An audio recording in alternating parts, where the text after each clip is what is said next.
ஏழை மாணவியின் தகர கொட்டகையை தேடி வந்த ஃபார்ச்சூனர் கார். 10ஆம் வகுப்புல நல்ல மார்க் எடுத்திருக்கா. அது 352 மார்க் எடுத்திருக்கா. விளக்குல வச்சுதான் நாங்க படிச்சு இவ்வளவு மார்க் எடுத்திருக்கோம். இதே எங்களுக்கு கரண்ட் வசதி இருந்தா இன்னும் நான் நிறைய மார்க் எடுத்திருப்பேன்.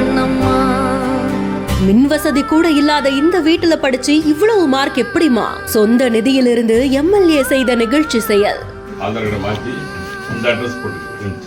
அதுக்கப்புறம் ஒரு பட்டா வருமான சான்றிதழ் ஜாதி சான்றிதழ்.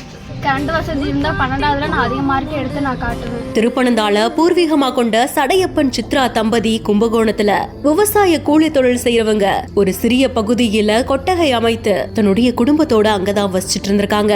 இங்க கதவு ஜன்னலுக்கு பதிலா துணி தொங்க விடப்பட்ட திரைசீலை தான் கதவா அமைஞ்சிருக்கு. மின்விளக்கு மின்விசிறி எதுவுமே இல்ல. மின்சார வசதியும் இல்லாத இந்த வீட்டுல விறகடுப்பு தான் இருக்கு. இந்த குடும்பத்துல பிறந்த சந்தியா அப்படின்ற மாணவிதான் 10ஆம் வகுப்புல 352 மதிப்பெண்கள் பெற்றிருந்தாங்க. இரவுல மின் வெளிச்சம் இல்லாம சிமிலி விளக்கு கொடுக்கக்கூடிய அந்த சின்ன ஒளியிலையும் தான் படிச்சிருந்திருக்காங்களா. வசதி இல்லாத நேரத்திலேயே இந்த அளவுக்கு நல்லா படிச்சிருக்காங்க அப்படின்னா அடிப்படை வசதிகள் செய்து கொடுக்கப்பட்டா இன்னும் எந்த அளவுக்கு தன்னுடைய திறமையை வெளிக்காட்டுவாங்க, வருங்காலத்துல நல்லா வருவாங்க அப்படின்ற நம்பிக்கையோட சட்டமன்ற உறுப்பினர் அன்பழகன் அவர்கள் இவங்களுடைய வீடு தேடி வந்திருக்காங்க. தன்னுடைய சொந்த நிதியிலிருந்து பண உதவி செஞ்சிருக்காங்க. ஜாதி சான்றிதழ், வருமான சான்றிதழ் இது எல்லாமே அவங்களுக்கு ஒரு வார காலத்துக்குள்ள கிடைக்கிற மாதிரி வழிவகை செய்ததோட மின்சார வசதியோட கலைஞர் கனவு இல்லம் உடனே வழங்கப்படும் அப்படின்ற மாதிரியான ஒரு வாக்குறுதியும் கொடுத்திருந்திருக்காங்க. செய்தி குறித்து உங்களுடைய கருத்துக்களை கமெண்ட் செக்ஷன்ல சொல்லுங்க. மேலும் செய்திகளுக்கு பிஹைண்ட் ஃபாலோ பண்ணிக்கோங்க.